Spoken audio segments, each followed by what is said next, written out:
étudiants sont en vacances. Également, les enseignants, que font-ils? Regardons, on retrouve Faremba Keita. Je suis en vacances, je me repose, on joue au ballon, on joue au football, je me promène, c'est le repos total. Pour cet élève et beaucoup d'autres, c'est le repos total après 9 mois d'études. Il profite des 3 mois destinés aux grandes vacances. Cependant, il reste à savoir si le personnel d'encadrement jouit des mêmes droits. Pas certain, puisque les enseignants sont des agents de l'État, des fonctionnaires contractuels, conventionnels et autres régis par le même code du travail. Les élèves et les enseignants ne sont pas tous en vacances parce qu'on a commencé les cours de rattrapage le 1er août. Et les cours de rattrapage, c'est au niveau fondamental et au niveau secondaire. Mais déjà au niveau secondaire, à notre niveau, nous on a commencé le cours depuis le 1er août. Et beaucoup d'académies d'enseignement sont concernées, à savoir 18 académies d'enseignement, avec 33 lycées publics et avec 294 professeurs pour 14 700 élèves qui sont concernés par ces cours de rattrapage. Même ceux qui ne sont pas concernés par les cours de rattrapage en ce qui concerne les enseignants sont aujourd'hui dans les groupes pédagogiques parce qu'on est, c'est-à-dire avec l'APC, l'approche par compétence, qui est la nouvelle réforme des lycées. Le choix des 18 académies et 33 lycées publics répond à des critères bien définis par le ministère de l'Éducation nationale.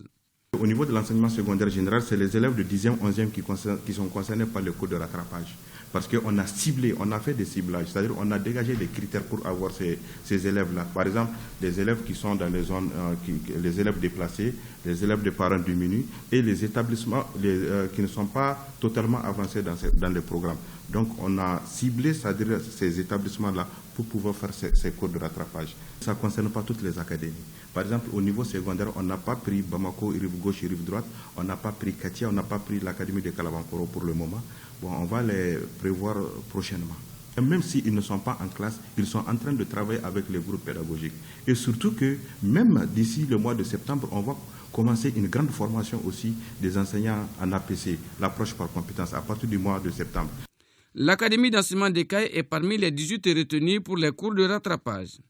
Sous l'œil vigilant du directeur de l'Académie d'enseignement de la première région, le déroulement des cours respecte les consignes données. Notre département a mis à profit ces vacances-là pour organiser des cours de remédiation, n'est-ce pas, à l'attention des élèves, notamment de la 8e année. Ces cours sont déjà en cours, si je peux le dire ainsi, dans nos 4 caps, donc sur toute l'étendue de la circonscription de l'Académie de Caille. On a 12 centres et ça va concerner plus de 1000 élèves de la 8e année, c'est-à-dire ceux qui doivent aller en 9e. Et au niveau du secondaire aussi, et c'est la même chose, on a initié des cours de remédiation. C'est vrai, ça ne prend pas en compte tous les élèves, mais au niveau du secondaire, c'est plus de 400 élèves qui seront concernés par ces cours-là. C'est une révision des leçons de la 8e année, mais qui verront leur approfondissement en 9e année. Oui, bien sûr, on les prépare pour qu'ils puissent bien aborder la 9e. En tout cas, les enfants ne payent pas, ni leurs parents, c'est l'État qui prend en charge. Au niveau du fondamental, les directeurs sont sur les PV ou procès-verbaux des fins d'année, les propositions de passage et sur les inscriptions et transferts des élèves. Toujours à cheval sur les textes, ils savent que les adjoints peuvent être sollicités à tout moment. Seulement étant un lieu sensible par rapport aux enfants, les enfants doivent bénéficier d'un repos. Après vraiment 9 mois d'activité intense, on leur donne 3 mois de vacances. Nous sommes en vacances, mais au cas où l'État quand même a besoin de nous, donc on peut quand même venir répondre à l'appel de l'État, comme actuellement avec l'organisation de cours de remédiation. Donc ils nous ont demandé de dispenser un cours de 20 jours, donc nous sommes là avec les enfants pour ce cours de remédiation. C'est une convention qui lie les promoteurs d'écoles privées à l'État. Donc, ils sont tous soumis au même règlement. Contrairement aux enseignants permanents, pendant les vacances, on a peu de pression sur les contractuels à ce niveau. Nous formons les enseignants, surtout au niveau fondamental. Nous avons des conseils pédagogiques dans nos rangs qui forment ces enseignants par rapport à leur comportement dans les classes. la méthodologie d'enseignement, c'est-à-dire ils apportent leur aide, ces vieux conseils pédagogiques, pour former ces enseignants-là, pour la rentrée prochaine.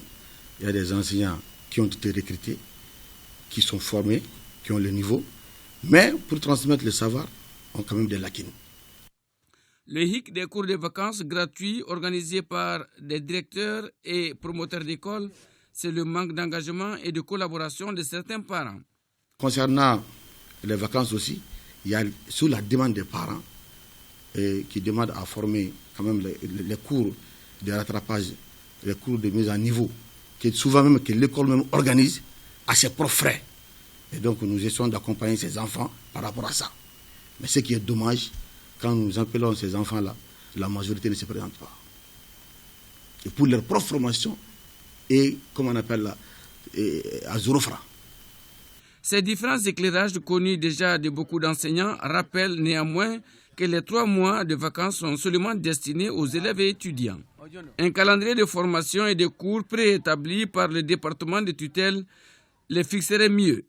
Malgré tout, devoir patriotique oblige, les éducateurs restent en stand-by à leur poste et respectent à la lettre les consignes administratives.